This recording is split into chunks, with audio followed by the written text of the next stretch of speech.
Vaticano, el negocio más malvado que existe. ¿Será verdad que el Vaticano esconde grandes fortunas suficientes como para terminar con el hambre en todo el planeta? El banco privado que tiene el Vaticano es uno de los más oscuros de todo el planeta. Si la gente supiera qué tan ricos son en el Vaticano, ¿seguirían donando? No hay mejor ejemplo de hacer mercaderes con la religión y ser un negocio muy rentable que el Vaticano. Aunque el Vaticano es la nación soberana más pequeña del mundo, es el hogar de la religión más rica del planeta, la Iglesia Católica. Acompáñenos hasta el final del tema. Vaticano, el negocio más malvado que existe. Debido a que el Vaticano ha publicado muy poco a lo largo de los siglos sobre sus finanzas e inversiones, la mayoría de la gente no sabe cómo gana dinero como ciudad-estado soberana con su propia economía. El Vaticano está ubicado dentro de la ciudad de Roma, abarca 110 acres con una población de menos de 1000 habitantes, lo que lo convierte en el país más pequeño del mundo. Si bien el Vaticano puede ser pequeño en tamaño, tiene un gran impacto en el mundo financiero con sus inversiones de gran alcance que incluyen banca, bienes raíces y empresas privadas. Pero, ¿dónde nació esto? Es por eso que en el Vaticano mantienen todas sus arcas financieras en completo secreto. Hoy en día probablemente sería bueno ver al Vaticano como una especie de reserva federal o empresa offshore, o como la corporación más grande que ha logrado mantenerse en pie y crecer en el paso del tiempo. Aunque hoy en día el Vaticano tenga miles de millones de dólares, no siempre fue así. En algunos momentos de la historia estuvo bastante cerca de la bancarrota. Siglos antes de que la Iglesia Católica se convirtiera en un poder monetario, el Vaticano era un imperio secular, lo que significa que su existencia no estaba directamente relacionada con el catolicismo como lo es hoy. Los papas eran los reyes del Vaticano y también actuaban como los líderes supremos de la corriente romana en Italia. Los papas pensaban que Dios los había elegido para reinar sobre todos los demás líderes del mundo. Durante la época de los papas reyes, el Vaticano controlaba más de 24.000 kilómetros cuadrados de tierra en Italia, que fueron llamados los estados papales, y eran mucho más grandes que la pequeña área del Vaticano, ciudad que ocupa hoy. Toda la tierra era importante porque mantener el Vaticano y administrar una de las cortes más lujosas de Europa era bastante caro. ¿Y qué mejor forma de mantener la vida de lujos que cobrándoles impuestos a las personas? Al igual que un gobierno corrupto de hoy en día, los impuestos que se cobraban en el siglo VI y VII en el Vaticano iban directamente para mantener el lujoso estilo de vida del Papa y sus séquitos. Era tanto el derroche que esos impuestos no alcanzaban para mantener al Papa y su gente. En este momento, el Papa y los suyos analizaron cómo poder seguir cobrándole a las personas. A pesar de que seguían cobrando distintos tipos de impuestos, le agregaban más, como por ejemplo un impuesto para ser comerciante y vendiendo tierras, pero surgió la brillante idea para ellos, vender algo que nunca se termina, un recurso que sea realmente sustentable, venderles la salvación. Sería un gran negocio cobrarle a la gente por reducir el castigo que recibirían por sus pecados. Se aprovecharon de toda esa gente aterrorizada por criarse escuchando sobre la ira de Dios, así que pagar un poco de dinero extra para que no se quemaran en el infierno fue un negocio muy lucrativo. Los pecados pequeños eran más baratos para obtener el perdón, mientras que por los pecados más grandes obviamente tenían que pagar mucho más dinero.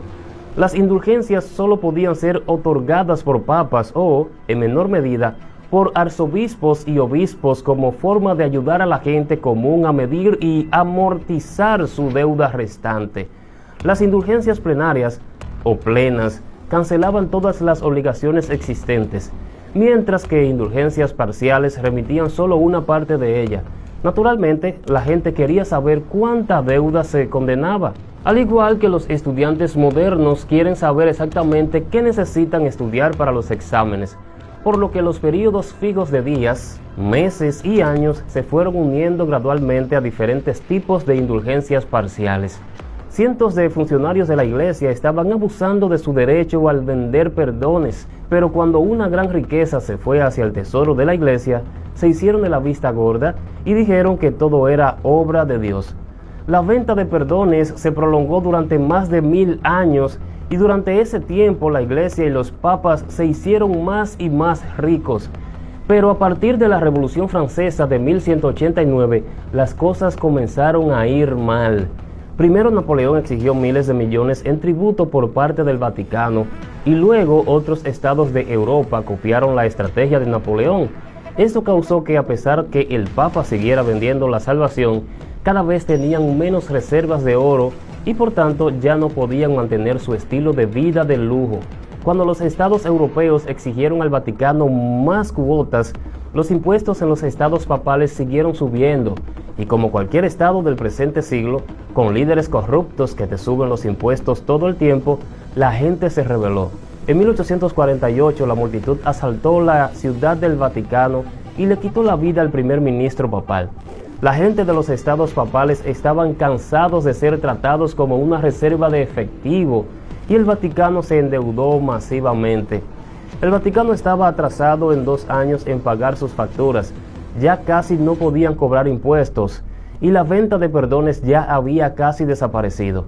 Entonces el Papa intentó renovarse permitiendo mucho más libertad de expresión y liberando a miles de presos políticos, pero esto no fue suficiente.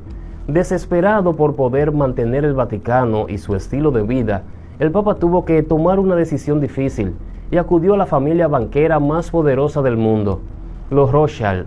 Al enterarse que eran judeo-alemán, es decir, tenían raíces judías, el Papa tuvo que tragarse su orgullo, porque su estilo de vida y sus riquezas eran mucho más importantes que eso.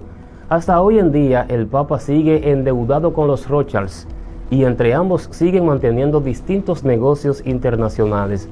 Así que los Rothschilds dejaron al Vaticano 50 millones de francos, más o menos unos 10.000 millones de dólares para cubrir el presupuesto del Vaticano durante un año entero.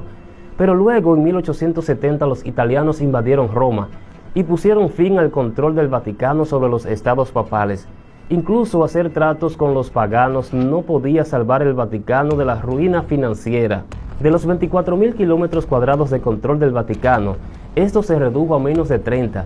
De los miles de súbditos que el Vaticano podía grabar, se redujeron aproximadamente unas 700 personas que vivían en las cortes del enorme palacio papal, el cual había caído y se convirtió en lo que ahora conocemos como la Ciudad del Vaticano. Alrededor de 60 familias italianas se mantuvieron fieles al Papa y estos serían conocidos como la nobleza negra. El Vaticano estaba en una encrucijada. El Papa empezó a invertir dinero en bienes raíces italianas y justo logró captar el auge del negocio inmobiliario. Y por un tiempo todas esas inversiones fueron un gran éxito.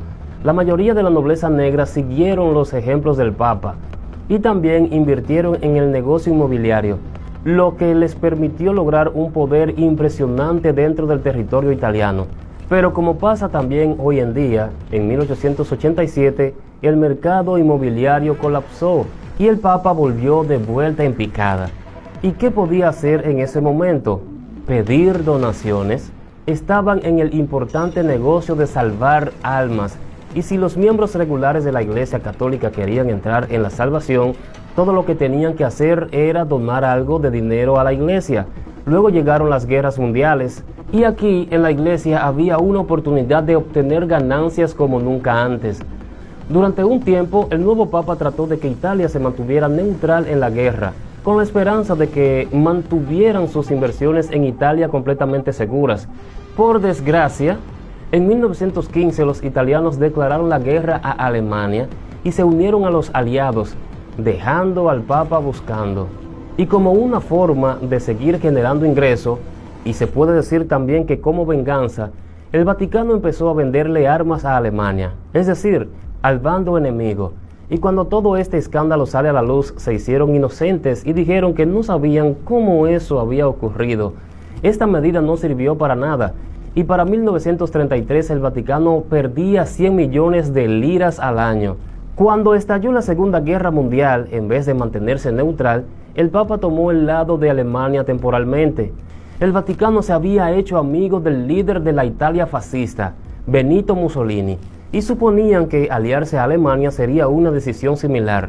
a cambio del apoyo del Vaticano internacionalmente, Alemania cobraría un 10% de impuestos a los alemanes católicos y los enviaría directo al Vaticano. Esto provocaría que se impulsara de vuelta la economía vaticana. En medio de la guerra asumió un nuevo papa, Pío XII, que parecía feliz de mantener una buena relación con Alemania, e incluso celebró una gran recepción para el cumpleaños número 50 de Hitler. El dinero fluía una vez más a la ciudad del Vaticano, pero había un nuevo problema. Las transacciones y el dinero se guardaban en bancos occidentales europeos, lo que significaba que la mayor parte podía rastrearse, incluso congelarse. Obviamente no iba a pasar mucho tiempo antes de que los aliados se dieran cuenta del dinero que iba y venía del Vaticano, por lo que no tardaron en meterlos en una lista negra. El Papa en esta ocasión no sabía qué hacer y contrató a un asesor financiero, el cual tuvo una gran idea. ¿Por qué no hacemos nuestro propio banco? Y bien, eso hicieron. Crearon su propio banco dentro del Vaticano, fundado por el Papa Pío XII en 1942, y como estaba administrado por ellos, quedaba completamente libre de cualquier sanción de tiempos de guerra. El Banco del Vaticano podía operar en cualquier parte del mundo, sin mostrar balances, ganancias, ni ningún tipo de papeles, y solo tenía un accionista, el Papa.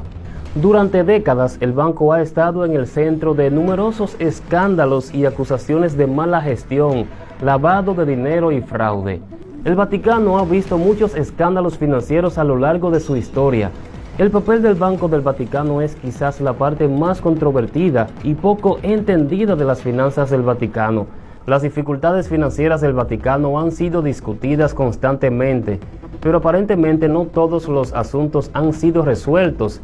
Y todo esto ha hecho del Vaticano el negocio más malvado que existe. Gracias por ver el video.